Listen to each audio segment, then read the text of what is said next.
ಒಬ್ಬ ವ್ಯಕ್ತಿ ಜೀವನದಲ್ಲಿ ಒಂದು ಸಕ್ಸಸ್ ಕಾಣಬೇಕಾದ್ರೆ ಅಥವಾ ಒಂದು ಒಳ್ಳೆ ಕೆಲಸ ಮಾಡಬೇಕಾದ್ರೆ ಒಂದು ತನ್ಮಯತೆ ಅಂತ ಇರುತ್ತಲ್ಲ, ಅದು ಎಷ್ಟು ಮುಖ್ಯ ಅನ್ನೋದನ್ನು ನಿಮಗೆ ಈ ಪುಸ್ತಕ ನೋಡಿದರೆ ಗೊತ್ತಾಗುತ್ತೆ. ಈ ಪುಸ್ತಕದ ಬಗ್ಗೆ ಎಷ್ಟು ಹೇಳಿದ್ರು ಕಡಿಮೆನೆ. ಶಿಷ್ಟಾಚಾರ ವ್ಯಕ್ತಿಯಾಗಿ ಅಧಿಕಾರಿಯಾಗಿ ನಾನು ಅವರನ್ನು ಕರೆದುಕೊಂಡು ಹೋದಾಗ ಎಲ್ಲೆಡೆ ಅವರು ವಿದ್ಯಾರ್ಥಿಗಳಿಗೆ ಮತ್ತು ಮಕ್ಕಳಿಗೆ ಮಾತ್ರ ಸಮಯ ಕೊಡ್ತಿದ್ರು. ಬೇರೆ ಯಾರನ್ನೂ ಅವರು ಹಚ್ಕೊಳ್ತಿರ್ಲಿಲ್ಲ. ಅವರಿಗೆ ಅವರ ವಿಮಾನದಿಂದ ಕೊನೆ ಕರೆ ಬರ್ತಿತ್ತು, doctor Kalam is requested to come to for boarding ಅಂತ. ಅಲ್ಲಿವರೆಗೆ ಅವರು ಸಮಯ ಕಳೀತಾ ಇದ್ದರು. ಅವರೊಂದು ಪ್ರಶ್ನೆ ಕೇಳಿದ್ರು, ಏನಯ್ಯ ನೀನು ಕನ್ನಡದಲ್ಲಿ ದೊಡ್ಡ ಲೇಖಕನೇ ಅಂತ. ನನಗೆ ಏನು ಉತ್ತರ ಕೊಡಬೇಕು ಅಂತ ಗೊತ್ತಾಗಿಲ್ಲ. ಕೂಡಲೇ ನನ್ನ ಶ್ರೀಮತಿಯವರು ಮಕ್ಕಳನ್ನು ಕರೆದು ಈತ ಭಾಳ ದೊಡ್ಡ ಲೇಖಕ, ನನ್ನ ಪುಸ್ತಕ ಬರೀಲಿಕ್ಕೆ ಕೂತಿದ್ದಾನೆ, ಅವ ಕೆಲಸ ಮಾಡ್ತಾ ಇದ್ದಾನ ಮನೆಯಲ್ಲಿ ಅಂತ ಕೇಳಿದ ತಮಾಷೆಗೆ. ಇವಳು ನನ್ನನ್ನು ಯೋಚನೆ ಮಾಡಬೇಕಲ್ಲ ಏನು ಉತ್ತರ ಕೊಡಬೇಕು ಅಂತ. ಇಲ್ಲ ಸರ್, ಇವರ ಓಡಾಟ ಜಾಸ್ತಿ ಆಗಿದೆ, ಈಗ ಅವರು ಬರವಣಿಗೆ ಕಡಿಮೆ ಮಾಡಿದ್ದಾಳೆ ಅಂತ ಹೇಳಬೇಕಾ.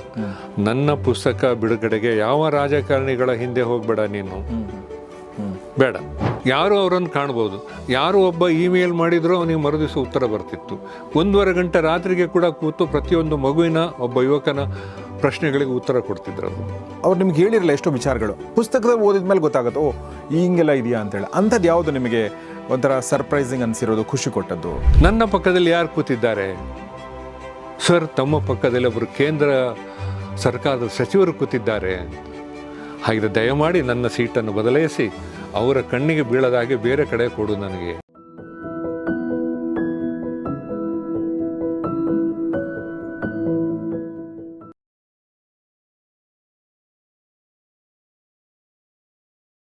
ಸ್ನೇಹಿತರೆ ನಮಸ್ಕಾರ. ಗೌರೀಶ್ ಅಕ್ಕಿ ಸ್ಟುಡಿಯೋದ ವಿಶೇಷ ಕಾರ್ಯಕ್ರಮ ಹೊಸ ಪುಸ್ತಕ, ನಿಮಗೆಲ್ಲ ಆತ್ಮೀಯ ಸ್ವಾಗತ. ನಾನು ಗೌರೀಶ್ ಅಕ್ಕಿ.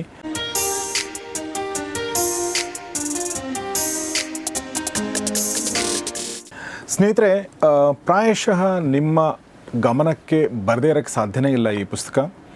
ನೀವು ಓದಿರಬಹುದು ಅಥವಾ ನಿಮ್ಮ ಗಮನಕ್ಕೆ ಬಂದಿರಬಹುದು. ನೀವು ಓದಿಲ್ಲ ಅಂತಂದರೆ ನೀವು ಲೈಫಲ್ಲಿ ಏನೋ ಕಳ್ಕೊಂಡಿದ್ದೀರ ಅಂತ ಅರ್ಥ. ಆ ಪುಸ್ತಕ ಯಾವುದು ಅಂತಂದರೆ, ಇಷ್ಟೊಂದು ನಾನು ಹೇಳ್ತಾ ಇರೋದು ಕೇಳಿ ನಿಮಗೆ ಕುತೂಹಲ ಹುಟ್ಟಿರ್ಬೋದು ಅಥವಾ ಸ್ವಲ್ಪ ಆಶ್ಚರ್ಯ ಅನಿಸಿರ್ಬೋದು. ಆದರೆ ನಾನು ತುಂಬ ಕನ್ವಿಕ್ಷನಿಂದ ಹೇಳ್ತಾ ಇದ್ದೀನಿ, ಆ ಪುಸ್ತಕ ಅಂದರೆ ಓದದೇ ಇದ್ದರೆ ನಿಜಕ್ಕೂ ಲಾಸ್ ಅನ್ನುವಂಥ ಪುಸ್ತಕ ಯಾವುದು ಅಂದರೆ ಅದು ಅಗ್ನಿಯ ರೆಕ್ಕೆಗಳು, ವಿಂಗ್ಸ್ ಆಫ್ ಫೈರ್. ಇದು APJ ಅಬ್ದುಲ್ ಕಲಾಂ, ನಮ್ಮ ಮಾಜಿ ರಾಷ್ಟ್ರಪತಿ, ಅವರ ಆತ್ಮಕಥನ.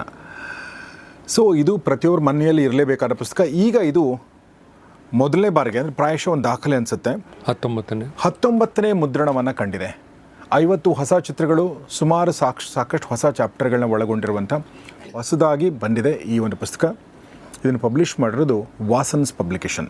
ಹೊಸ ಪುಸ್ತಕ ಅಂದರೆ ಹೊಸ ಆವೃತ್ತಿ ಅಂತ ಹೇಳ್ಬೋದು, ಯಾಕೆಂದರೆ 19 ಮುದ್ರಣಗಳನ್ನ ಕಂಡಿರುವಂಥ ಪುಸ್ತಕ. ಈ ಪುಸ್ತಕದ ಅನುವಾದಕರು ಒಂಥರ ಲೇಖಕರು ಆಗಿರುವಂಥ ಭಾರತೀಯ ವೈಮಾನಿಕ ಅಭಿವೃದ್ಧಿ ಸಂಸ್ಥೆಯ ಮೊದಲ PRO ಅಂದರೆ ತೇಜಸ್ ಅಂತ ನಾವೇನು LCA ಅಂತ ಕರಿತೀವಿ, ಆ ವಿಮಾನ ತಯಾರು ಮಾಡುವಂಥ ಸಂಸ್ಥೆ, ಅದರ ರಚನೆ, ವಿನ್ಯಾಸ, ಮ್ಯಾನುಫ್ಯಾಕ್ಚರಿಂಗ್ ಎಲ್ಲವನ್ನು ಮಾಡಿರುವಂಥ ಸಂಸ್ಥೆ ಭಾರತೀಯ ವೈಮಾನಿಕ ಅಭಿವೃದ್ಧಿ ಸಂಸ್ಥೆ. ಅದರ ಮೊದಲ PRO ಆಗಿ, ಅದಾದ ನಂತರ ನಮ್ಮ DRDO, ದೇಶದ ರಕ್ಷಣಾ ಸಂಶೋಧನೆ ಮತ್ತು ಅಭಿವೃದ್ಧಿ ಸಂಸ್ಥೆ, ಇದರ PRO ಆಗಿ 20 ವರ್ಷಗಳ ಕಾಲ ಕೆಲಸ ಮಾಡಿರುವಂಥ, ಅಂದರೆ ಸಾರ್ವಜನಿಕ ಸಂಪರ್ಕ ಅಧಿಕಾರಿ ಕೆಲಸ ಮಾಡಿರುವಂಥ ನಮ್ಮ ನೆಚ್ಚಿನ ಮತ್ತು ಜನರ ರಾಷ್ಟ್ರಪತಿ ಅಂತಲೇ ಹೆಸರುವಾಸಿಯಾಗಿದ್ದಂಥ APJ ಅಬ್ದುಲ್ ಕಲಾಂ ಅವರ ಶಿಷ್ಟಾಚಾರ ಅಧಿಕಾರಿಯಾಗಿ ಅವರ ಜೊತೆಗೆ ಆತ್ಮೀಯ ಒಡನಾಟ ಹೊಂದಿರುವಂಥ ಲೇಖಕರು ಆಗಿರುವಂಥ, ವ್ಯಕ್ತಿತ್ವ ವಿಕಸನ ತರಬೇತುದಾರರು ಆಗಿರುವಂಥ ಜಯಪ್ರಕಾಶ್ ಪುತ್ತೂರು ಅವರು ನಮ್ಮಲ್ಲಿದ್ದಾರೆ. ಬನ್ನಿ ಅವ್ರನ್ನ ಸ್ವಾಗತಿಸೋಣ. Sir, welcome to the show. ನಮಸ್ಕಾರ. ನಮಸ್ಕಾರ ಸರ್. ನಮಸ್ಕಾರ.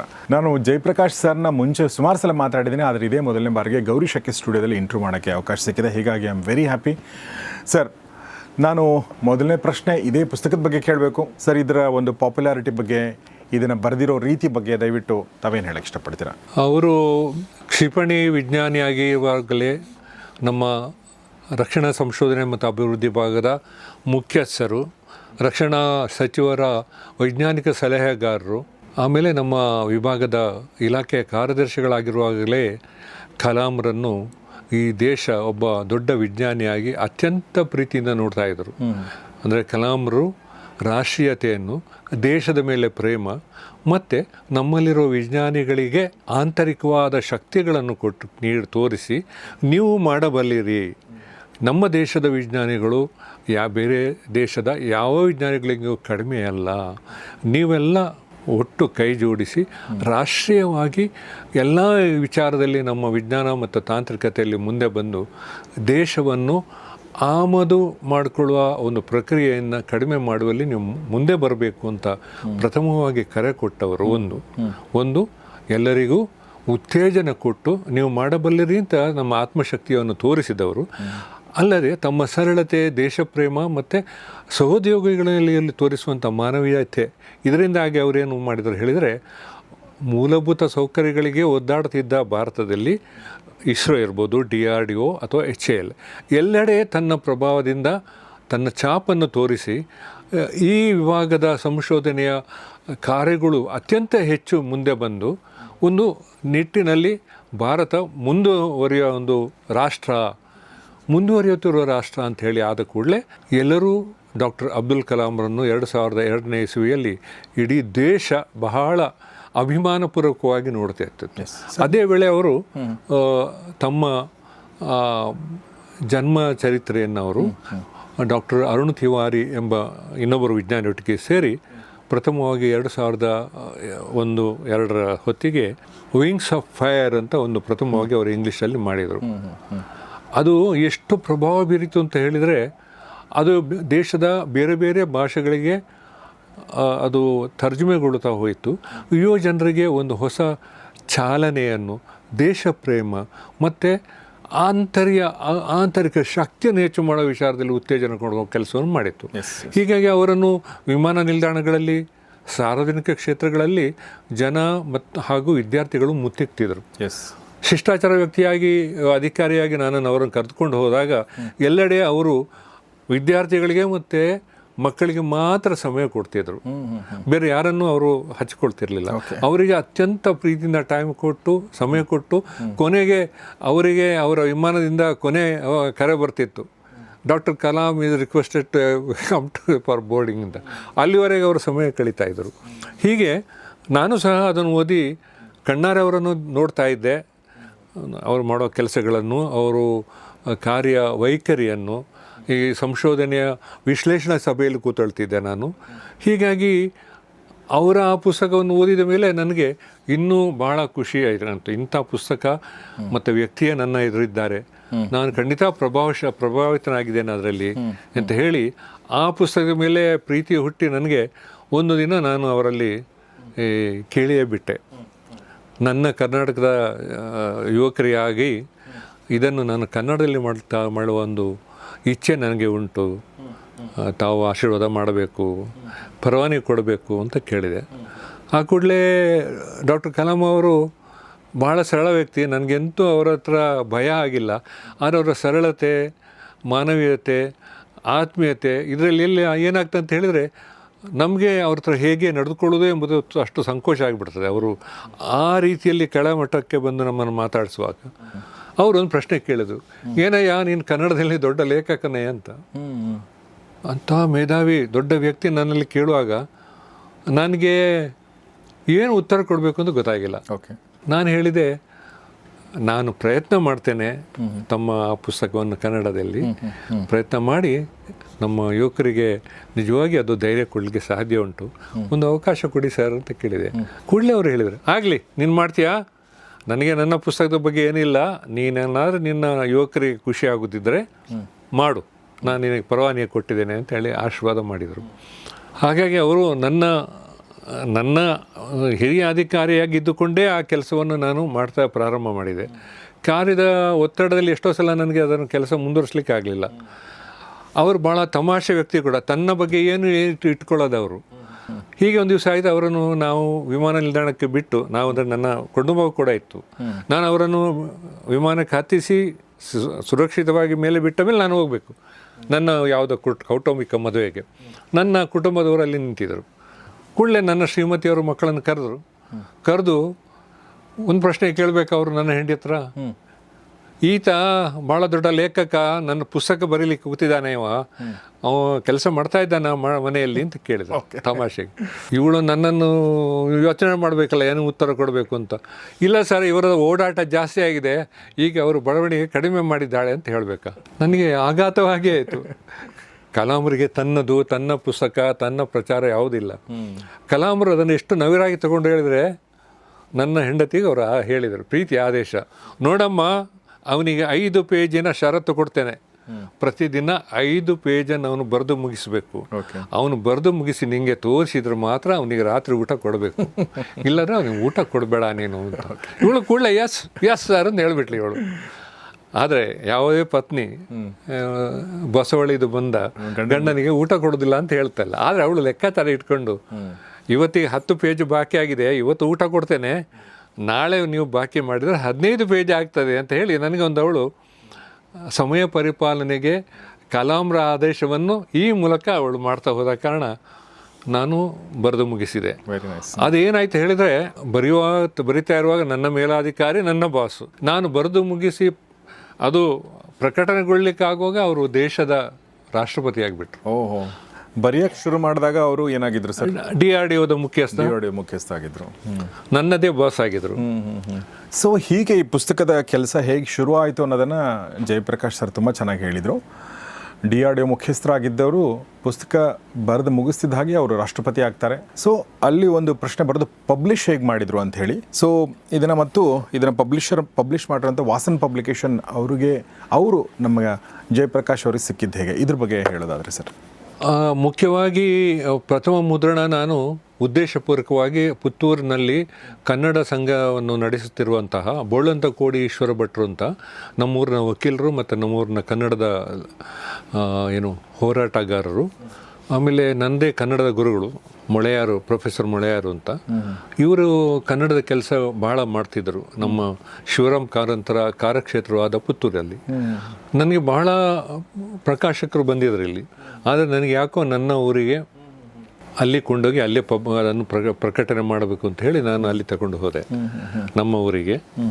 ಅಲ್ಲಿ ಅವರು ಬೋಳಂತಕೋಡಿ ಈಶ್ವರ ಭಟ್ರು ಅವರಿಗೆ ನೀಡಿದೆ. ಅದು ಮುಖ್ಯವಾಗಿ ಯೂನಿವರ್ಸಿಟಿ ಪಬ್ಲಿಕೇಶನ್ಸ್ ಅಂತೇಳಿ ಅವರಿಗೆ ಹಕ್ಕನ್ನು ಕಲಾಂಬರು ಕೊಟ್ಟಿದ್ದರು. ಹಾಗಾಗಿ ಅವರು ಕೆಲವು ನಿಬಂಧನೆ ಮಾಡಿದರು ಅವರಿಗೆ, ಇಷ್ಟು ನೀವು ಠೇವಣಿ ಇಡಬೇಕಾಗ್ತದೆ ಅಂತೇಳಿ. ಆವಾಗಲೂ ನಮಗೆ ಸ್ವಲ್ಪ ತೊಂದರೆ ಆಯಿತು, ಈ ಸಣ್ಣ ಊರಿನವರು ಎಷ್ಟು ಠೇವಣಿ ಇಟ್ಟು ನಾನು ಅದನ್ನು ಪ್ರಕಾಶನ ಮಾಡಬಹುದು ಅಂತ. ಆವಾಗ ನಾವು ಕಲಾಂಬರಲ್ಲಿ ನಾನು ವಿನಂತಿ ಮಾಡಿದೆ, ನನ್ನ ಹತ್ರ ಸತತವಾಗಿ ಸಂಪರ್ಕದಲ್ಲಿ ಇದ್ದರು ಅವರು. ಹಾಗೆ ಹೇಳಿದೆ ಹೀಗೆ ಅಂತ. ಅಲ್ಲಿ ಕೂಡ ನೋಡಿ ಅವರು ಎಷ್ಟು ಅದರ ಬಗ್ಗೆ ಅಷ್ಟು ದೊಡ್ಡ ಸ್ಥಾನದಲ್ಲಿದ್ದರು, ಮನುಷ್ಯನ ಕಷ್ಟಗಳಿಗೆ ಹೇಗೆ ಸ್ಪಂದಿಸ್ತಿದ್ರು ಅಂತ. ಹೌದಾ, ನನಗೆ ಗೊತ್ತಿರಲಿಲ್ಲ, ನಿನಗೇನು ತೊಂದರೆ ಇಲ್ಲ, ನೀವು ಮುಂದೆ ಹೋಗು ಅಂತ. ಮರುದಿವಸವೇ ನಮಗೆ ಹೈದರಾಬಾದಿಂದ ಕರೆ ಬಂತು, ನೀವು ಯಾವುದೇ ಠೇವಣಿ ಕೊಡಬೇಡಿ, ಏನೂ ನಮ್ಮ ಷರತ್ತು ಇಲ್ಲ, ನೀವು ಕನ್ನಡದಲ್ಲಿ ಮುಂದುವರಿಸ್ಬೋದು ಅಂತ. ಅಂದರೆ ಕಲಾಂ ಸಾಹೇಬ್ರದ್ದು ಒಂದು ತತ್ವ ಇದೆ ಅಂತ ಹೇಳಿದ್ರೆ, ಒಂದು ಆಶ್ವಾಸನೆ, ಒಂದು ಬೆಂಬಲ, ಒಂದು ಏನಾದರೂ ಹೇಳಿದರೆ ಅದು ತಳಮಟ್ಟದಲ್ಲಿ ಮುಟ್ಟುವವರೆಗೆ ಅವರು ಇರ್ತಾರೆ. ಯಾವ ನಮ್ಮ ಮುಖ್ಯ ಅಧಿಕಾರಿ ಇದ್ದಕ್ಕೂ ಹಾಗೇ ಇದ್ದರು. ಹಾಗೆ ನಮ್ಮ ಪುಸ್ತಕ ಅಲ್ಲಿ ಮುದ್ರಣ ಆಯಿತು. ನಾವು ಕನ್ನಡ ಸಾಹಿತ್ಯ ಆ ಬಳಿಕ ನಾನು ಹೇಳಿದೆ, ಇದನ್ನು ಬಿಡುಗಡೆ ಮಾಡಲಿಕ್ಕೆ ಆಗಿನ ಮುಖ್ಯಮಂತ್ರಿಗಳು ಕೂಡ ಆಚೀಚೆ ನೋಡಿದರು. ಇದು ನೀವು ಗವರ್ನರನ್ನು ಕೇಳಬೇಕು ಶಾಸನಬದ್ಧವಾಗಿ ಅವರು ಇಲ್ಲಿ ಅಂತ. ನಾನು ಕಡೆಗೆ ಆಗಿನ ರಾಜ್ಯಪಾಲರಲ್ಲಿ ಹೋದೆ. ಆ ರಾಜ್ಯಪಾಲರು 15 ದಿವಸ ಇಟ್ಕೊಂಡು ಹೇಳೋರು, ಅವರು ನನ್ನ ಮುಖ್ಯಸ್ಥರು ಹಿರಿಯವರು, ಅವರ ಬಗ್ಗೆ ನಾನು ಬಿಡುಗಡೆ ಮಾಡೋದು ಸರಿಯಾಗ್ತದ ನಂಗೆ ಗೊತ್ತಿಲ್ಲ, ನಾನು ಅಲ್ಲಿ ಅವರು ಕೂಡ ಜಾರಿಕೊಂಡ್ರು. ನನಗೆ ಮತ್ತೆ ಚಿಂತೆ ಆಯ್ತು, ಏನಾಯಿತು, ಏನು ಮಾಡೋದು ನಾನು ಅಂದರೆ ಇವರಿಗೆ ಮಾರಾಟಕ್ಕೆ ಹೋಗಬೇಕಲ್ಲ. ಒಂದು ದಿವಸ ಅವರು ಡಾಕ್ಟರ್ ಕಲಾಂ ಅವರು ಫೋನಿಗೆ ಬಂದರು. ಕರ್ನಾಟಕ ಬಗ್ಗೆ ನನ್ನ ಹತ್ರ ಯಾವಾಗಲೂ ಕೇಳ್ತಾ ಇದ್ರು. ನನ್ನ ಏನು ಹೇಳಿ ಸರ್ವಿಸ್ ಅವಧಿ ಕಡಿಮೆ ಇದ್ದ ಕಾರಣ ನಾನು ಅಲ್ಲಿ ಹೋಗ್ಲಿಕ್ಕಾಗಲಿಲ್ಲ, ಎಲ್ಲರಲ್ಲಿ ಹೋಗ್ತಿದ್ದೆ ನಾನು. ಆದರೆ ಕರ್ನಾಟಕದ ಬಗ್ಗೆ ಯಾವಾಗಲೂ ನನ್ನೊಟ್ಟಿಗೆ ಫೋನ್ ಮಾಡಿ ಕೇಳ್ತಾ ಇದ್ರು. ಅವರು ಕೇಳಿದರು, ಏನಯ್ಯ ನಿನ್ನ ಪುಸ್ತಕ ಮಾರಾಟ ಆಗ್ತಾ ಉಂಟು, ಎಲ್ಲ ಹೋಗ್ತಾ ಉಂಟಾ ಅಂತ ಕೇಳಿದ್ರು. ಇಲ್ಲ ಸರ್, ಬಿಡುಗಡೆಗೆ ನನಗೆ ಸಮಸ್ಯೆ ಆಗಿದೆ ಹೀಗೆ ಅಂತ. ಏನು ಹೀಗೆ ಹೇಳಿದೆ. ನೋಡಿ, ಈ ಕೆಲಸ ಮಾಡಬೇಡ, ನನ್ನ ಪುಸ್ತಕ ಬಿಡುಗಡೆಗೆ ಯಾವ ರಾಜಕಾರಣಿಗಳ ಹಿಂದೆ ಹೋಗಬೇಡ ನೀನು, ಬೇಡ. ಇದನ್ನು ನಮ್ಮದೇ ವಿಜ್ಞಾನಿಗಳು ಬೆಂಗಳೂರಲ್ಲಿದ್ದಾರೆ, ಹೈದರಾಬಾದಲ್ಲಿದ್ದಾರೆ, ಅವರ ಮೂಲಕ ನೀನು ಮಾಡಿಸಿ ನಿನ್ನ ಪ್ರಕಾಶಕನಿಗೆ ಬೇಗ ಹಣ ವಾಪಸ್ಸು ಬರುವ ಹಾಗೆ ಮಾಡು. ಅವನು ಸಣ್ಣ ಪ್ರಕಾಶಕ, ದುಡ್ಡು ಹಾಕಿದ್ದಾನೆ, ನಂದೇನೋ ನೀನು ಬರೀಲಿಕ್ಕೆ ಹೊರಟಿದ್ದಿ, ಅವನಿಗೆ ತೊಂದರೆ ಮಾಡಬೇಡ ನೀನು. ರಾಷ್ಟ್ರಪತಿಗಳಿಗೆ ಪುತ್ತೂರಿನ ಒಬ್ಬ ಸಣ್ಣ ಪ್ರಕಾಶಕನ ಮೇಲೆ ಏನು ಒಂದು ಕಳಕಳಿ ನೋಡಿ. ನಾನು ಹೇಳ್ತೇನೆ, ಅಲ್ಲಿ ನನ್ನ ಗುರುಗಳು ಪ್ರೊಫೆಸರ್ ಅರುಣಾಚಲಂ ಅಂತ ಇದ್ದಾರೆ ಬೆಂಗಳೂರಿನಲ್ಲಿ, ಇವರದ್ದೇ ಬಾಸ್ ಆಗಿದ್ದವರು, ಅವ್ರ ಹತ್ರ ಕೇಳ್ಕೊ. ಆಮೇಲೆ NALಲ್ಲಿ ಡಾಕ್ಟರ್ ಪ್ರಹ್ಲಾದ್ ರಾವ್ ಅಂತ ಕನ್ನಡಿಗರಿದ್ದಾರೆ, ಅವರನ್ನು ಕರೆಸ್ಕೊ. ಹೈದರಾಬಾದಿಯಲ್ಲಿ ಅಗ್ನಿ ಯೋಜನೆ ಮಾಡಿದ ಇನ್ನೊಬ್ಬ ಪ್ರಹ್ಲಾದ್ ಇದ್ದಾರೆ, ಅವರನ್ನು ಕರೆದುಕೊಂಡು ನೀನು ಅತ್ಯಂತ ಬೇಗ ಇದು ಪುಸ್ತಕ ಬಿಡುಗಡೆ ಮಾಡಿ ನಿನ್ನ ಪ್ರಕಾಶಕನಿಗೆ ಮಾರಾಟದ ವ್ಯವಸ್ಥೆ ನೀನು ಮಾಡಬೇಕು. ಅವರಿಗೆ ತನ್ನ ಪುಸ್ತಕ ತನ್ನದೊಂದು ಏನೂ ಇದ್ದಿಲ್ಲ, ಆದರೆ ಅವರ ಹೆಸರಲ್ಲಿ ನಾನೇನೊಂದು ಕೆಲಸವನ್ನು ತಗೊಂಡದ್ದನ್ನು ದಡ ಮುಟ್ಟಿಸೋದು ಒಂದು, ಇನ್ನೊಂದು ಇದರಲ್ಲಿ ಹಣ ಹಾಕಿದಂಥ ಸಣ್ಣ ಪ್ರಕಾಶಕನನ್ನು ತೊಂದರೆ ಮಾಡಬಾರದು ಎಂಬ ಕಳಕಳಿ ಅಲ್ಲಿ ಕಾಣ್ತಾ ಇತ್ತು. ಹಾಗಾಗಿ ನಾವು ಕನ್ನಡ ಸಾಹಿತ್ಯ ಪರಿಷತ್ತಲ್ಲಿ ನಮ್ಮದೇ ವಿಜ್ಞಾನಿಗಳ ತಂಡ ಆ ದಿವಸ ಎಲ್ಲರೂ ಬಂದಿದ್ದರು. HL, ಬೆಲ್, ಬೆಮ್ಮೆಲ್, ಇಲ್ಲಿ ಸಾರ್ವಜನಿಕ ಸಂಪರ್ಕ ಉದ್ದಿಮೆಯ ಸಂಸ್ಥೆಗಳು, ಸಂಶೋಧನೆ ಮಾಡುವಂಥ ಸಂಸ್ಥೆಗಳು, ಇಂಡಿಯನ್ ಇನ್ಸ್ಟಿಟ್ಯೂಟ್ ಆಫ್ ಸೈನ್ಸ್, DRDOದ 14 ಮುಖ್ಯಸ್ಥರು ಎಲ್ಲರೂ ಬಂದು ಆ ಕನ್ನಡ ಸಾಹಿತ್ಯ ಪರಿಷತ್ನ ಸಭಾಂಗಣ ತುಂಬಿ ಹೋಗಿ ಆ ದಿವಸ ಬಹಳ ಸುಂದರವಾದ ಕಾರ್ಯಕ್ರಮದಲ್ಲಿ ಅವರು ಹೇಳಿದ ಮುಖ್ಯ ಅತಿಥಿಗಳನ್ನು ಕರೆಸಿ ನಾವು ಬಿಡುಗಡೆ ಮಾಡಿದೆವು. ಬಿಡುಗಡೆ ಮಾಡಿ ಅಲ್ಲಿಂದ ಮೊದಲನೇ ಮುದ್ರಣ ಖಾಲಿ ಆಯಿತು. ಅವರು ಬೋಳಂತ ಕೋಡಿಯವರು ತೀರ್ಕೊಂಡ್ರು. ಆಮೇಲೆ ನಾವು ಇಲ್ಲಿನ ಬೆಂಗಳೂರಿನ ಅತ್ಯಂತ ಹಿರಿಯ ಬಹಳ ನಿಷ್ಠಾವಂತ ವಾಸನ್ ಪಬ್ಲಿಕೇಶನ್ನ ರಘುನಾಥ್ ರಾಯರು ನನ್ನ ಹತ್ರ ಕೇಳಿದರು.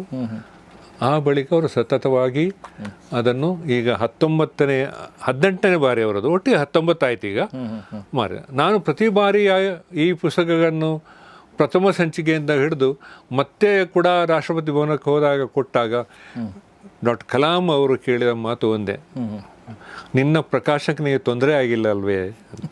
ಇದೇ ಒಂದು ಮಾತನ್ನು ಕೇಳಿದ್ದಾರೆ ಹೊರತು ಓ ಶಬಾಸ್ ನೀವು ತುಂಬ ಒಳ್ಳೆ ಮಾಡಿದಿ ಅಂತ ತನ್ನ ವಿಚಾರ ಬಗ್ಗೆ ಹೇಳಿದವರು ಅಲ್ವೇ? ವಂಡರ್ಫುಲ್. ನೋಡಿ, ಇವರು ಅದಾದ ನಂತರ ಮೊದಲನೇ ಪ್ರಕಾಶನದ ನಂತರ ಈಗ 19 ಬಾರಿ ಪುಸ್ತಕ ಮುದ್ರಣ ಮಾಡಿರುವಂಥದ್ದು ವಾಸನ್ ಪಬ್ಲಿಕೇಶನ್ಸ್ ಒಂದು ಬಿಟ್ಟು. ಸೊ ವಾಸನ್ ಪಬ್ಲಿಕೇಶನ್ನ ರಘುನಾಥ್ ರಾಯರು 85 ವರ್ಷ ಅವ್ರಿಗೆ, ಅವರು 58 ವರ್ಷಗಳಿಂದ ಒಂದು ಪಬ್ಲಿಕೇಶನಲ್ಲಿದ್ದಾರೆ. ವಾಸನ್ ಪಬ್ಲಿಕೇಶನ್ ಕನ್ನಡದ ಮನೆ ಮಾತು. ಎಸ್ ಸರ್, ಇದು ಪುಸ್ತಕ ಹೊರಗಡೆ ಬರೋದ್ರ ಬಗ್ಗೆ ಮಾತಾಡಿದ್ರಿ.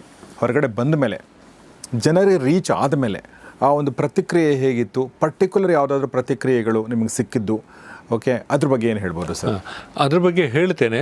ಅದರ ಮೊದಲು ನಾನು ಈ ಪುಸ್ತಕದ ಒಳಗಿನ ಕಂಟೆಂಟ್ ಇದೆಯಲ್ಲ, ಇದು ಯಾಕಾಗಿ ಇಷ್ಟು ಅದರ ಪುಸ್ತಕದ ತಯಾರಿ ಮತ್ತು ಅದರಲ್ಲಿರುವ ಸಮಗ್ರ ವಿಚಾರಧಾರೆಗಳ ಬಗ್ಗೆ ಮಾತಾಡಿ ಮುಂದೆ ಹೋಗ್ತೇವೆ. ಖಂಡಿತ. ಅದು ಹೇಗೆ ಹೇಳಿದ್ರೆ ಅದು ನೋಡಿ, ಅಂದರೆ ಅದರಲ್ಲಿ ಏನಿದೆ ಅಂದರೆ, ಒಂದು ಈ ಪುಸ್ತಕ ನಾವು ಮಾತಾಡ್ತಾ ಇದ್ದೀವಲ್ಲ, ಇದನ್ನು ಯಾಕೆ ಓದಬೇಕು ಅನ್ನೋ ಪ್ರಶ್ನೆ ಬರುತ್ತೆ ಅಲ್ವಾ? ನೀವು ಉತ್ತರ ಅದನ್ನೇ ಕೊಡೋಕೆ ಹೊರಟಿದ್ರಿ. ಈ ಪುಸ್ತಕನ ನಾನು ಸುಮಾರು ವರ್ಷಗಳ ಹಿಂದೆ ಓದಿದ್ದೀನಿ. ನಾನು ಅನ್ಕೊಂಡಿದ್ದೇನೆಂದರೆ, ಒಬ್ಬ ವ್ಯಕ್ತಿ ಜೀವನದಲ್ಲಿ ಒಂದು ಸಕ್ಸಸ್ ಕಾಣಬೇಕಾದ್ರೆ ಅಥವಾ ಒಂದು ಒಳ್ಳೆ ಕೆಲಸ ಮಾಡಬೇಕಾದ್ರೆ ಒಂದು ತನ್ಮಯತೆ ಅಂತ ಇರುತ್ತಲ್ಲ, ಅದು ಎಷ್ಟು ಮುಖ್ಯ ಅನ್ನೋದನ್ನು ನಿಮಗೆ ಈ ಪುಸ್ತಕ ನೋಡಿದರೆ ಗೊತ್ತಾಗುತ್ತೆ. ಅಷ್ಟು ಅದ್ಭುತವಾಗಿ ಈ ಪುಸ್ತಕದ ಬಗ್ಗೆ ಎಷ್ಟು ಹೇಳಿದ್ರು ಕಡಿಮೆನೆ. ಸರಿ, ಈಗ ನೀವು ಹೇಳಿ. ಅಗ್ನಿಯರ ಕೇಳುವ ವಿಂಗ್ಸ್ ಆಫ್ ಫೈರಲ್ಲಿ ಅವರ ಜೀವನ ಚರಿತ್ರೆಯ ಆ ರಾಮೇಶ್ವರದ ದಿನಗಳು, ಬಡಬಾಲಕ, ಪೇಪರು ಮಾರುವಂಥದ್ದು, ಶಿಕ್ಷಕರಲ್ಲಿ ಅಭಿಮಾನ, ತನ್ನ ಊರನ್ನು ಬಿಟ್ಟು ಪರ ಊರಿಗೆ ಹೋಗುವಂಥದ್ದು, ಆಮೇಲೆ ವೈಮಾನಿಕ ವಿಭಾಗದ ಇಂಜಿನಿಯರ್ ಆಗುವ ಆಸೆ, ಸಮುದ್ರದ ಪಕ್ಷಿಗಳನ್ನು ನೋಡಿ ತಾನು ಹಾರಬಲ್ಲಬೇಕಾದ್ರೆ ವಿಮಾನದಲ್ಲಿ ಹೋಗಬೇಕು, ವೈಮಾನಿಕ ಇದರಲ್ಲಿ ವಿಚಾರದಲ್ಲಿ ತೊಡಗಿಸ್ಕೊಂಡು ಪೈಲಟ್ ಆಗಬೇಕು, ಬಹಳ ವಿಚಾರಗಳನ್ನು ಹೇಳಿ ಮುಂದಿನ ನಂತರ ಅವರು ಅವರ ಜೀವನ ಯಾತ್ರೆ ವೈಜ್ಞಾನಿಕ ಸಂಸ್ಥೆಗಳಲ್ಲಿ ನಡೆದ ಕಾರಣ ಅಲ್ಲಿಂದ ಸಮಗ್ರವಾಗಿ ಇದ್ದ ವಿಚಾರಧಾರೆಗಳು ಎಲ್ಲ ತಾಂತ್ರಿಕತೆ ಮತ್ತು ವೈಜ್ಞಾನಿಕ ವಿಷಯಗಳ ಬಗ್ಗೆ ಇದೆ. ಸಾಮಾನ್ಯ ಒಬ್ಬರು ಭಾಷಾಂತರಕ್ಕೆ ಹೊರಟವರಿಗೆ ಅದನ್ನು ಶಬ್ದಗಳಿಂದ ಶಬ್ದ ಮಾಡಿದರೆ ಯಾರಿಗೂ ಆಸಕ್ತಿ ಬರುವುದಿಲ್ಲ. ಅದೃಷ್ಟವಶಾತ್ ನಾನು ಅದೇ ಸಂಸ್ಥೆಯಲ್ಲಿ ತೊಡಗಿಸಿಕೊಂಡು ಆ ತಂತ್ರಜ್ಞಾನವನ್ನು ಸ್ವಲ್ಪ ಅರಗಿಸಿಕೊಂಡವನಾದ ಕಾರಣ, ಇಸ್ರೋ ಆಗಲಿ ಎಲ್ಲ ನಮ್ಮ ಸೋದರ ಸಂಸ್ಥೆಗಳಲ್ಲಿ ಒಡನಾಟ ಇದ್ದ ಕಾರಣ ನನಗೆ ಮೂಲಭೂತವಾಗಿ ಅಲ್ಲಿ ವೈಜ್ಞಾನಿಕವಾಗಿ ಏನು ನಡೀತದೆ ಆ ಇಂಗ್ಲೀಷಲ್ಲಿ ಇದ್ದದ್ದನ್ನು ನಾನು ಕನ್ನಡದಲ್ಲಿ ಓದುಗರಿಗೆ ಸರಳವಾಗಿ ಹೇಳೋದು ಹೇಗೆ ಎಂಬುದು ಕಲ್ಪಿಸಲಿಕ್ಕೆ ಮತ್ತು ಬರೀಲಿಕ್ಕೆ ನನಗೆ ಭಾಳ ಸುಲಭ ಆಯಿತು. ಈಗ ಅನುವಾದ ಸಾಹಿತ್ಯ ಅಂತ ಹೇಳಿದರೆ, ನೀವು ಇಂಗ್ಲೀಷ್ ಅಥವಾ ಯಾವುದೋ ಬೇರೆ ಭಾಷೆಯಿಂದ ತೆಗೆದು ಇನ್ನೊಂದು ಕನ್ನಡಕ್ಕೆ ನಾವು ಮಾಡುವಾಗ ಅದೇ ವಾಕ್ಯಗಳನ್ನು ಬರೆದ್ರೆ ಖಂಡಿತ ಅದು ಇನ್ನೊಂದು ಸುತ್ತೋಲೆ ಆಗ್ತದೆ, ಸರ್ಕಾರಿ ಸುತ್ತೋಲೆ. ಅನುವಾದ ಕ್ರಿಯೆಯಲ್ಲಿ ಏನು ಹೇಳ್ತಾರೆ ಹೇಳಿದ್ರೆ ಇಂಗ್ಲೀಷಲ್ಲಿ, you have to take the soul of the text. ನೀನು ಆತ್ಮವನ್ನು ತೆಗೆದುಕೊಂಡು ಅದರಲ್ಲಿದ್ದದನ್ನು ಅದನ್ನು ನೀನು ಬಟ್ಟಿಳಿಸಿ ಮಾಡಬೇಕು ಅಂತ. ಹಾಗಾಗಿ ಅದರಂತೆಲ್ಲ ವಿಚಾರಧಾರೆಗಳು, ಅವರ ರಾಕೆಟ್ ತಂತ್ರಜ್ಞಾನ, ಸೋಲು ಗೆಲುವು, ಈ ಸೋಲು ಗೆಲುವಿನಲ್ಲೆಲ್ಲ ಅವರು ಮಾನವೀಯತೆ, ಸಹೋದ್ಯೋಗಿಗಳಲ್ಲಿ ಪ್ರೇಮ, ನಿಷ್ಠುರತೆ, ಏಕಾಗ್ರತೆ, ನಮ್ಮ ಶಕ್ತಿ ಸಂಘಟನೆ, ವ್ಯವಹಾರವಾಗಿ ಹೇಗೆ ನಡೆಸ್ಕೊಂಡು ಹೋಗೋದು, ನಾಯಕತ್ವ ಶೈಲಿಗಳು, ಹಲವು ವಿಚಾರಗಳು ಅದರಲ್ಲಿ ಬಂದಿದೆ. ಹಾಗೆ ಈ ಎರಡನ್ನೂ ಸಮತೋಲನ ಮಾಡಿಕೊಂಡು ಎಲ್ಲಿ ಬೇಕಾದ್ರೂ ಅಲ್ಲಿ ಆ ಕ್ಲಿಷ್ಟವಾದ ವೈಜ್ಞಾನಿಕ ಶಬ್ದಗಳನ್ನು ಅಚ್ಚ ಕನ್ನಡದಲ್ಲಿ ಅರ್ಥವಾಗುವ ಹಾಗೆ ಬರೆದು ಆಸಕ್ತಿದಾಯವಾಗಿ ಅದು ಹೇಗೆ ಆಯಿತು ಅಂತ ನನಗೆ ಕೂಡ ನಾನು ಹೇಳಲಾರೆ. ಯಾಕೆಳಿದ್ರೆ ಏನೋ ಒಂದು ಆ ಡಾಕ್ಟರ್ ಕಲಾಂ ಅವರ ಆಶೀರ್ವಾದ ಇರ್ಬೋದು, ಭಗವಂತನ ಆಶೀರ್ವಾದ ಇರ್ಬೋದು, ಇಂಥ ಮಹಾನುಭಾವನ ಬಗ್ಗೆ ಹೊರಟವನಿಗೆ ಸುಲಭವಾಗಿ ಆಗಲಿಕ್ಕೆ ಈ ಕಾರಣಗಳಿಂದ ಆಯಿತು. ಹೀಗಾಗಿ ಆ ಪ್ರಥಮ ವಾಕ್ಯದಿಂದ ಹಿಡಿದು ಕೊನೆ ವಾಕ್ಯದವರೆಗೆ ಕೂಡ ಒಂದೇ ಸಲೀಸಾಗಿ ಅದು ಒಂದೇ ಥರ ಹೋಗಿದೆ. ಹೀಗಾಗಿ ಕನ್ನಡದಲ್ಲಿ ಬಂದ ಕೂಡಲೇ ಎಲ್ಲ ಪತ್ರಿಕೆಗಳು ಮುಕ್ತವಾಗಿ ಅದನ್ನು ವಿಮರ್ಶೆ ಮಾಡಿದರು. ಆಮೇಲೆ ಶಾಲಾ ಕಾಲೇಜುಗಳಲ್ಲೆಲ್ಲ ಎಲ್ಲ ಕಡೆ ಮಾರಾಟ ಆಯಿತು. ನನಗೆ ಭಾಳ ಫೋನ್ಗಳು ಬಂತು. ಭಾಳ ಜನ ಅಂಥೇಳಿ ವಿದ್ಯಾರ್ಥಿಗಳು ನಂತರ ಮಾತಾಡಿದರು, ಗುರುಗಳು ಮಾತಾಡಿದರು. ಮೊದಲನೇ ಪ್ರಕಟಣೆ, ಎರಡನೇ ಪ್ರಕಟಣೆ ಆದ ಕೂಡಲೇ ಇದೆಲ್ಲ ಒಂದು ಆಂದೋಲನದಾಗೆ ಆಯಿತು. ಯಾಕೆಳಿದ್ರೆ ಕಲಾಂರು ಮತ್ತು ಅಧ್ಯಕ್ಷರು ಬೇರೆ ಆದರು. ಅಧ್ಯಕ್ಷರಾಗಿ ಅವರು ಜನಸಾಮಾನ್ಯರ ರಾಷ್ಟ್ರಪತಿ, ಯಾರು ಅವರನ್ನು ಕಾಣ್ಬೋದು. ಯಾರು ಒಬ್ಬ ಇಮೇಲ್ ಮಾಡಿದರೂ ಅವನಿಗೆ ಮರುದಿವಸ ಉತ್ತರ ಬರ್ತಿತ್ತು. 1.5 ಗಂಟೆ ರಾತ್ರಿಗೆ ಕೂಡ ಕೂತು ಪ್ರತಿಯೊಂದು ಮಗುವಿನ, ಒಬ್ಬ ಯುವಕನ ಪ್ರಶ್ನೆಗಳಿಗೆ ಉತ್ತರ ಕೊಡ್ತಿದ್ರು ಅವರು. ಹೀಗಾಗಿ ಅವರು ಪ್ರಚಲಿತವಾಗಿ ಕೂಡ ನುಡಿದಂತೆ ನಡೆಯಂತೆ ಇದ್ದ ಕಾರಣ ಅವರದ್ದು ಪ್ರಕಾಶಮಾನವಾದ ಬದುಕು. ರಾಷ್ಟ್ರಪತಿ ಭವನದಲ್ಲಿರೋ ಸಂತ ಅಂತ ನಾನು ಹೇಳುವುದು. ಇಂಥ ಸರಳ ವ್ಯಕ್ತಿಯಾಗಿ ಇದ್ದುಕೊಂಡು ಜನರೆಲ್ಲರೂ ನೋಡ್ತಾ ಇರುವಾಗ ಈ ಅಗ್ನಿರೆಕ್ಕೆಗಳು ಕನ್ನಡದಲ್ಲಿ ನಮ್ಮ ಕರ್ನಾಟಕದವರಿಗೆ ಲಭಿಸಿದಾಗ ಸಂತೋಷಕ್ಕೆ ಇದು ಎಣೆಯೇ ಇಲ್ಲ. ಹೀಗಾಗಿ ಹಲವು ಕಾಲೇಜುಗಳಲ್ಲಿ ಅದು ಪಠ್ಯಪುಸ್ತಕ ಆಯಿತು. ಸರ್, ನೀವು ಅಂದರೆ ಈ ಪುಸ್ತಕ ಓದೋಕ್ಕೆ ಒಂದು ಕುತೂಹಲ ಕೆರಳಿಸಬೇಕು ಅನ್ನೋ ದೃಷ್ಟಿಯಿಂದ ಈ ಪ್ರಶ್ನೆ ಕೇಳ್ತಾ ಇದ್ದೀನಿ. ಇದರಲ್ಲಿ ನೀವೀಗ ಏನು, ಈಗ ನೀವು ಈ ಪುಸ್ತಕದಲ್ಲಿ ಸುಮಾರು ಅವರ ಪರ್ಸ್ನಲ್ ಲೈಫ್ ಇರ್ಬೋದು, ಅಥವಾ ಅವರ ಸಾರ್ವಜನಿಕ ಬದುಕಿರಬಹುದು, ಅಥವಾ ಅವರ ಔದ್ಯೋಗಿಕ ಬದುಕಿರಬಹುದು, ಒಂದು ಘಟನೆನ ಹೇಳ್ಬೋದು ಸರ್, ನಿಮಗೆ ಈ ಪುಸ್ತಕ ಮಾಡಿದ್ದಕ್ಕೆ ಸಾರ್ಥಕ ಆಯಿತು, ಇಷ್ಟು ಚೆನ್ನಾಗಿದೆ ಈ ವಿಷಯ ಅನ್ನೋದಾದರೆ ಒಂದು ಘಟನೆನ, ಅವರ ಬದುಕಿನ, ಅವರ ಪುಸ್ತಕದ ಒಂದು ಘಟನೆ ಹೇಳ್ಬೋದಾ? ಅಂದರೆ ನನ್ನೊಡನೆ ನಡೆದ, ಇಲ್ಲ, ಈ ಪುಸ್ತಕದಲ್ಲಿರುವಂಥ ಘಟನೆ. ಅಂದರೆ ಈಗ ನಾನು ಅದನ್ನು ಆಮೇಲೆ ಕೇಳಿದೆ, ನಿಮ್ಮ ಒಡನಾಟದಲ್ಲಿ ನೀವು ಆಲ್ರೆಡಿ ರಾಷ್ಟ್ರಪತಿಗಳನ್ನ ಮತ್ತು ನೀವು ನೋಡಿದ್ದೀರ ಅವರು ವಿಜ್ಞಾನಿಗಳಾಗಿ, ಬಟ್ ಅವ್ರು ನಿಮ್ಗೆ ಹೇಳಿರಲ್ಲ ಎಷ್ಟೋ ವಿಚಾರಗಳು, ಪುಸ್ತಕದಲ್ಲಿ ಓದಿದ ಮೇಲೆ ಗೊತ್ತಾಗುತ್ತೆ, ಓ ಹಿಂಗೆಲ್ಲ ಇದೆಯಾ ಅಂತೇಳಿ. ಅಂಥದ್ದು ಯಾವುದು ನಿಮಗೆ ಒಂಥರ ಸರ್ಪ್ರೈಸಿಂಗ್ ಅನಿಸಿರೋದು, ಖುಷಿ ಕೊಟ್ಟದ್ದು? ಅವರು ಇಂಥ ಇದರಲ್ಲಿ ದೇಶದ ಕಾರ್ಯದಲ್ಲಿ 24 ಗಂಟೆಗಳ ಕಾಲ ತೊಡಗಿಸಿಕೊಂಡದ್ದನ್ನು ನಾವು ಕೇಳಿದ್ದೇವೆ, ಅಥವಾ ಅವರನ್ನು ನಾವು ಬೀಳ್ಕೊಡುವಾಗ ಬಹುಶಃ ಅವರು ಗೆಸ್ಟ್ ಹೌಸಿಗೆ ಹೋಗ್ತಾರೆ ಅಂತ ತಿಳ್ಕೊಂಡಿದ್ದೆ. ಆದರೆ ಅವರ ದಿನಚರಿ ಹೇಗಾಗಿತ್ತು ಅಂತ ಹೇಳಿದರೆ, ಶುಕ್ರವಾರ ರಾತ್ರಿ ಅವರು ಸೇನಾ ಭವನದಲ್ಲಿ ಈ ನಮ್ಮ ಸಂಸ್ಥೆ ಮುಖ್ಯಸ್ಥರಾಗಿ ಕೆಲಸ ಮಾಡಿದರೆ, ಶುಕ್ರವಾರ ರಾತ್ರಿ ಅವರು ವಿಮಾನದಲ್ಲಿ ತಡವಾದ ವೇಳೆಯಲ್ಲಿ ಬೆಂಗಳೂರಿಗೆ ಬರ್ತಿದ್ದರು. ಒಂದು ಸ್ವಲ್ಪ ನಿದ್ದೆ ಮಾಡಿ, ಶನಿವಾರ ನಿಜವಾಗಿ ರಜೆ ನಮಗೆ. ಶನಿವಾರ ಬೆಂಗಳೂರಲ್ಲಿರುವ 14 ಪ್ರಯೋಗಾಲಯಗಳ ಸಮೀಕ್ಷೆ ನಡೆಸ್ತಿದ್ರು ಅವರು. ಆಯಿತಾ? ಓಕೆ. ಶನಿವಾರ ಸಂಜೆ ಆದ ಕೂಡಲೇ ಇಲ್ಲಿಂದ ಅವರು ಹೈದರಾಬಾದಿಗೆ ಹೋಗ್ತಿದ್ರು ವಿಮಾನದಲ್ಲಿ. ಅವರನ್ನು ನಾನು ಬಿಡ್ತಿದ್ದೆ. ರಾಷ್ಟ್ರಪತಿ ಆಗಿದ್ದಾಗ? ಅಲ್ಲಲ್ಲ, ನಾನು ಅದರ ಮೊದಲು ಹೇಳಿದ್ದು. ಮತ್ತು ನಾನು ರಾಷ್ಟ್ರಪತಿ ಬಗ್ಗೆ ಈ ಪುಸ್ತಕ ಬರೆಯೋರು ರಾಷ್ಟ್ರಪತಿ ಆಗಿರಲಿಲ್ಲ. ಅವರು ಏನು ಹೇಳಿದ್ದಾರೆ, ಈ ಕೆಲಸ, ಶ್ರದ್ಧೆ, ಗುರಿ, ಸಾಧನೆ ಅಂತ ಹೇಳ್ತಾರಲ್ಲ, ಅದು ನಾನು ಕಂಡುಕೊಂಡದ್ದಲ್ಲಿ. ಇದೇ ಪುಸ್ತಕದಲ್ಲಿ ಹೇಳ್ತಾರಲ್ಲ, ಕನಸುಗಳನ್ನು ಕಾಣಬೇಕು. ಕನಸುಗಳು ಎಂಥ ಕನಸಾಗಿರಬೇಕು? ಸಣ್ಣ ಕನಸುಗಳನ್ನು ಕಾಣುವುದು ಅಪರಾಧ.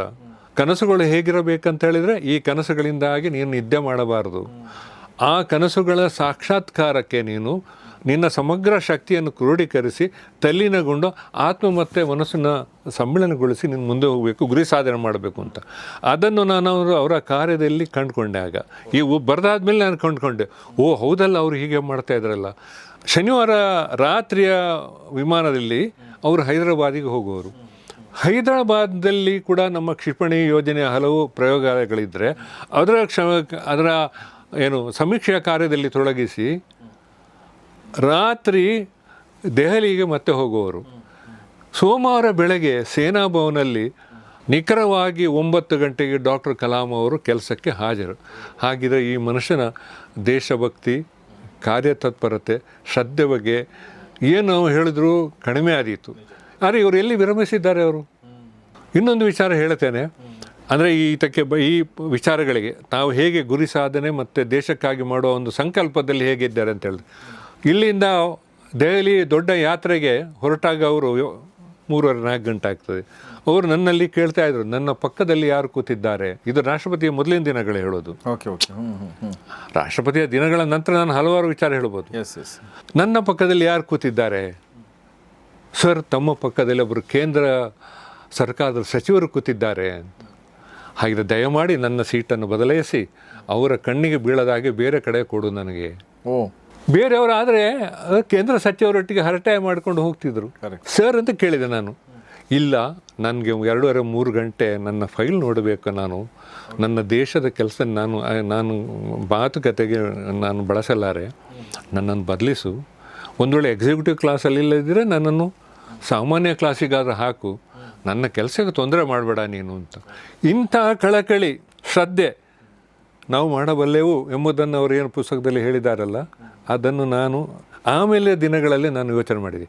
ನನ್ನ ಎದುರೇ ಇವರು ಹೀಗಿದ್ರಲ್ಲ, ಇವತ್ತೇನು ಅವರ ಪುಸ್ತಕದಲ್ಲಿ ಹೇಳಿದ್ದಾರೆ, ಅವರು 100% ಅದೇ ರೀತಿ ಪಾಲಿಸಿದ್ದಾರೆ ಅಂತ. ಆಮೇಲೆ ವಿದ್ಯಾರ್ಥಿಗಳು ಫೋನ್ ಮಾಡಿ ಹೇಳೋರು, ನಮಗೆ ಪೈಲಟ್ ಆಗಬೇಕಾದ್ರೆ ಏನು ಮಾಡಬೇಕು ಸರ್ ಅಂತ. ಒಬ್ಬ ಬಿಜಾಪುರದ ಒಬ್ಬ ಯುವಕ ಇರ್ಬೋದು. ಹೀಗೆ ಜೀವನದಲ್ಲಿ ಹೊಸ ಕನಸುಗಳು, ಸಾಮಾನ್ಯವಾದ ನೌಕರಿಗಳಲ್ಲದೆ ದೇಶದ ಒಂದು ಪ್ರಜ್ಞೆ ಇಟ್ಕೊಂಡು ಸಾಹಸಮಯವಾಗಿ, ಯುನೀಕ್ ಅಂತ ಹೇಳ್ತಾರಲ್ಲ, ವಿಭಿನ್ನವಾಗಿ ಕೆಲಸ ಮಾಡಲಿಕ್ಕೆ ಹೋಗುವಂಥ ವಿಚಾರಗಳಲ್ಲಿ ಧೈರ್ಯವನ್ನು ಇದು ತಂದು ಕೊಟ್ಟಿದೆ. ಅಂದರೆ ಆ ಕಾಲದಲ್ಲಿ ನಾನೊಬ್ಬ ಪೈಲಟ್ ಆಗಬೇಕು, ನನಗೆ ವಾಯುದಳಕ್ಕೆ ಸೇರಬೇಕು, ನನಗೆ ಸ್ವಲ್ಪ ಮಾರ್ಗದರ್ಶನ ನೀಡಿ ಅಂತ ಬಿಜಾಪುರ, ಗುಲ್ಬರ್ಗದಿಂದೆಲ್ಲ ಫೋನ್ ಮಾಡಿದರು. ಆವಾಗ ನನಗೆ ಗೊತ್ತಾಯಿತು, ಈ ಪುಸ್ತಕ ಎಲ್ಲೆಲ್ಲಿ ಹೋಗಿ ಎಷ್ಟೊಂದು ಜನಗಳಿಗೆ ಅವರ ಶಕ್ತಿಯ ಒಂದು ಪ್ರದರ್ಶನ ಮಾಡಿ ಹೊಸ ಕಲ್ಪನೆಗಳನ್ನು, ಕನಸುಗಳನ್ನು ಸೃಷ್ಟಿಸಿ ಆ ಕಡೆ ತಮ್ಮ ಗಮನವನ್ನು ಹರಿಸುವಂಥ ಒಂದು ದೊಡ್ಡ ಸಾಹಸವನ್ನು ಈ ಪುಸ್ತಕ ಮಾಡಿದೆ. ಹಾಗೆ ಗುರುಗಳು ಕೂಡ ಹಾಗೆ ಇದನ್ನು ಓದಿದರಷ್ಟು ಎಲ್ಲರೂ ಬಹಳ ಭಕ್ತಿಯಿಂದ ನಂತರ ಮಾತಾಡ್ತಿದ್ರು. ಅವರು, ನೀವು ಈ ಪುಸ್ತಕ ಬರೆದವರು ನೀವೇ? ಏನು ಗುರುಗಳಂದ್ರೆ ಯಾರು ಸರ್? ಸ್ಕೂಲ್ನ ಟೀಚರ್ಸ್, ಶಾಲಾ ಕಾಲೇಜುಗಳವರೆಲ್ಲ ಭಾಳ ತೋರಿಸಿ, ಎಲ್ಲಿ ಹೋದರೂ ಅಗ್ನಿಯ ರೆಕ್ಕೆಗಳ ಬಗ್ಗೆ ನಾನು ಮಾತಾಡ್ತಿದ್ರು ಜನ. ನಾನು ಅಯಾಚಿತವಾಗಿ ನನಗೆ ಕೂಡ ಒಂದು ಹೆಸರು ಬರ್ತಾ ಹೋಯಿತು, ಸೆಲೆಬ್ರಿಟಿ. ಹೌದು, ನನಗೆ ಯಾರೋ ಹೇಳೋರು, ಅವರು ಅಗ್ನಿಯ ರೆಕ್ಕೆಗಳನ್ನು ಬರೆದವರು ಅಂತ. ಎಲ್ಲ ಜನಗಳು ನನ್ನಲ್ಲಿ ಬರೋದು ಹೇಳೋದು, ನೀವು ಕಲಾಮೃತರ ಹತ್ರ ಇದ್ದವರು, ನಿಮ್ಮನ್ನು ಮುಟ್ಬೇಕಾ ಸರ್? ವಿದ್ಯಾರ್ಥಿಗಳು ಬಂದು ಸೆಕೆಂಡ್ ಕೊಡೋದು. ನಾನು ಮೈ ಚಿಟ್ಕೊಳ್ತಾ ಇದ್ದೆ, ಇದು ನಾನೇ ಯಾರೋ ಹೂವಿನೊಂದಿಗೆ ನಾರು ಸ್ವರ್ಗಕ್ಕೆ ಅಂತ ಹೇಳಿದ ಹಾಗೆ ಅಷ್ಟು ಪ್ರಭಾವ ಬೀರಿತು ನನ್ನಲ್ಲಿ ಕೂಡ, ನನ್ನ ಕೆಲಸದಲ್ಲಿ ಕೂಡ. ಮತ್ತು ಅದು ಅಗಾಧವಾಗಿ ಕನ್ನಡಿಗರನ್ನು ಮುಟ್ಟುವಲ್ಲಿ ತುಂಬ ಯಶಸ್ಸು ಕಂಡಿತ್ತು. ಎಲ್ಲರಿಗೂ ಇವತ್ತು 19ನೇ ಮುದ್ರಣ ಆಗಲಿಕ್ಕೆ ಸಾಧ್ಯ ಇಲ್ಲ. Very true.